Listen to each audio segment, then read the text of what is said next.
Assalamualaikum warahmatullahi wabarakatuh. Alhamdulillahilladzi hadana li hadza wa ma kunna linahtadiya laula an hadanallah. Asyhadu an la ilaha illallah wahdahu la syarika lah wa anna Muhammadan abduhu wa rasuluhu la nabiyya ba'dah. Allahumma salli wa sallim wa barik ala Muhammadin wa ala alihi wa mawalah. Amma ba'du. Kawan-kawan, sahabat muslim dimanapun Anda berada, alhamdulillah jumpa lagi dalam kajian rutin pimpinan daerah pemuda Muhammadiyah Sidoarjo. Kali ini kita akan membahas tentang satu ayat yang mungkin sering kita ucapkan, terutama di kalangan kader-kader pemuda Muhammadiyah Sidoarjo. Apa itu? A'udzubillahi minasyaitonirrajim. Walikulli wijhatun huwa muwalliha fastabiqul khairat. Aynama takunu ya'ti bikumullahu jami'a. Innallaha ala kulli syai'in qadir. Secara arti dari ayat ini adalah walikulli wijhatun huwa muwalliha, dan setiap jurusan itu ada pengikutnya tersendiri. Fastabiqul khairat, berlomba-lombalah di dalam kebaikan.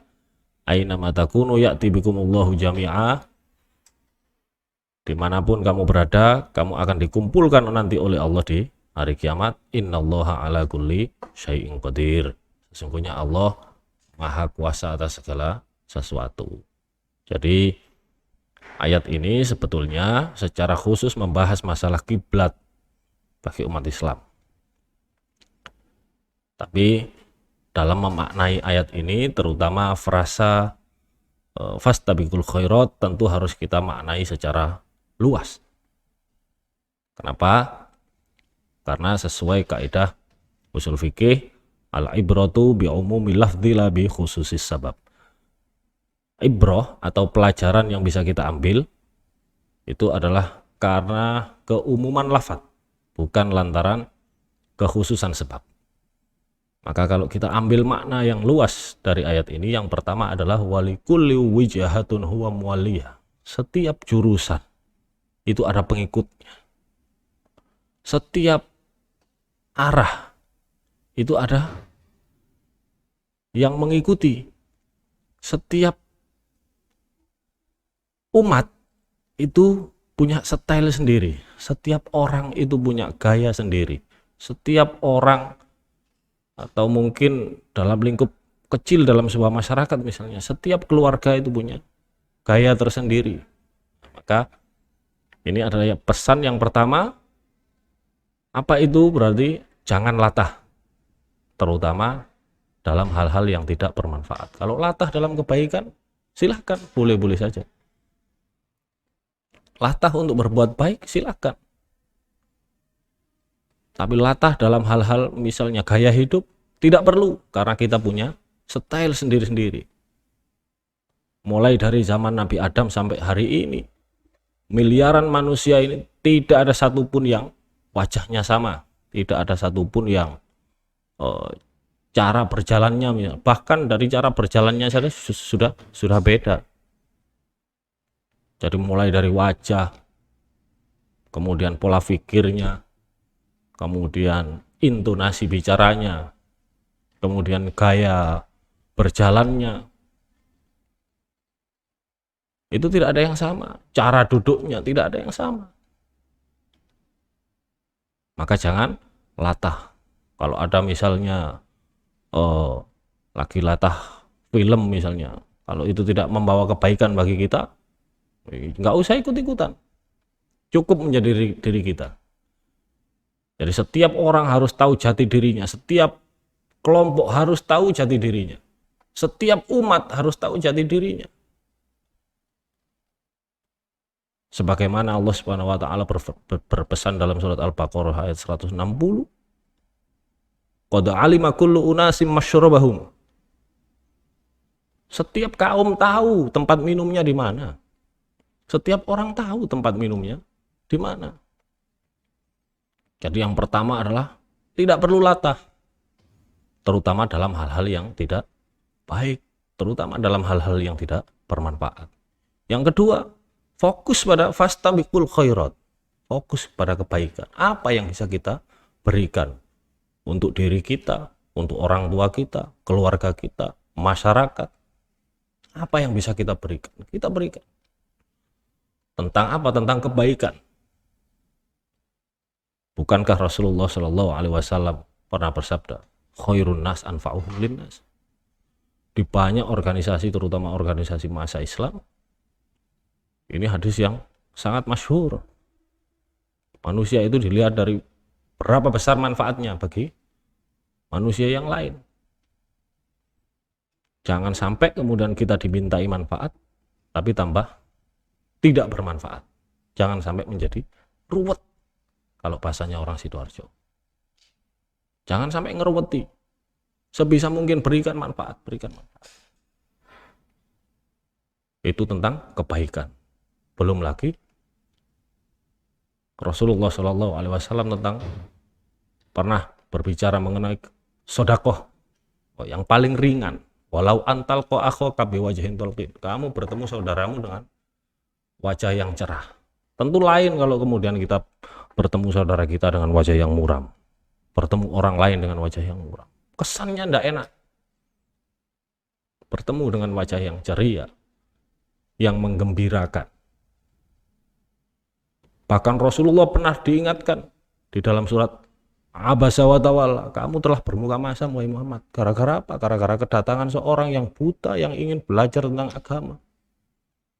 Bermuka masam tidak boleh.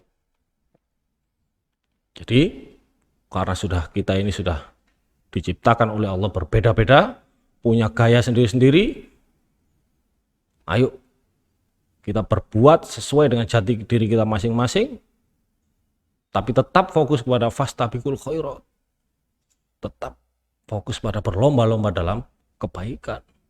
Apapun yang bisa kita sumbangkan untuk agama kita, yes, kita usahakan. Setelah itu disambung oleh Allah di kalimat selanjutnya, aina matakunu ya'ti bikumullahu jami'a. Apapun keadaan kamu nanti, bagaimanapun model kamu akan dimintai pertanggungjawaban, dikumpulkan oleh Allah jadi satu, dimintai pertanggungjawaban. Innallaha ala kulli syai'in qadir. Sesungguhnya Allah Maha Kuasa atas segala sesuatu. Jadi rekan-rekan pemuda, sobat muslim yang dirahmati oleh Allah, secara makna ayat ini sangat luas maknanya. Dalam kitab-kitab tafsir misalnya, ayat ini tentu membahas masalah kiblat, tapi memaknai ayat ini harus kita lihat secara luas. Jangan biasakan diri melihat sesuatu ini hanya dari satu sudut pandang, termasuk itu pesannya. Lihatlah suatu masalah itu dari sudut pandang yang luas, sehingga kita tidak mudah jatuh dalam saling menyalahkan, saling menyesatkan, sehingga hidup ini enak, hidup ini rileks, tidak lagi berapi-api untuk menjatuhkan yang lain hanya gara-gara perbedaan. Tidak perlu kita konfrontatif. Pemuda Muhammadiyah punya style sendiri, sahabat-sahabat Ansor punya style sendiri dalam berdakwah, Muhammadiyah punya style sendiri, Nahdlatul Ulama punya style sendiri, Persis punya style sendiri. Semuanya itu harus bersinergis. Apapun yang ada, perbedaan apapun yang ada di setiap organisasi itu harus disatukan bersinergis dalam rangka apa? Dalam rangka membuat Indonesia ini kuat, membuat Indonesia ini menjadi bangsa yang berkeadaban yang tinggi, sehingga tidak mudah katutan. Kalau bahasanya orang Sidoarjo, gampang katutan. Iko ini melok, iko merono melok merono. Tidak seperti itu. Kita punya jati diri bangsa, kita punya jati diri organisasi, kita punya jati diri pribadi masing-masing. Mudah-mudahan apa yang saya sampaikan ini membawa manfaat bagi kawan-kawan semuanya, sobat muslim, terutama bagi diri saya sendiri. Mudah-mudahan apapun itu sisa-sisa hidup kita ini diberikan manfaat yang lebih oleh Allah Subhanahu wa taala.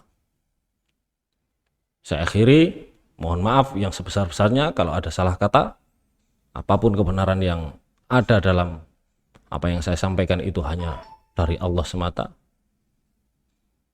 Sebaliknya kalau ada kesalahan itu murni dari kebodohan dan kelemahan saya sebagai seorang manusia. Jumpa lagi, kurang lebihnya mohon maaf, terima kasih sebanyak-banyaknya. Billahi fi sabil haq fastabiqul khairat. Assalamualaikum warahmatullahi wabarakatuh.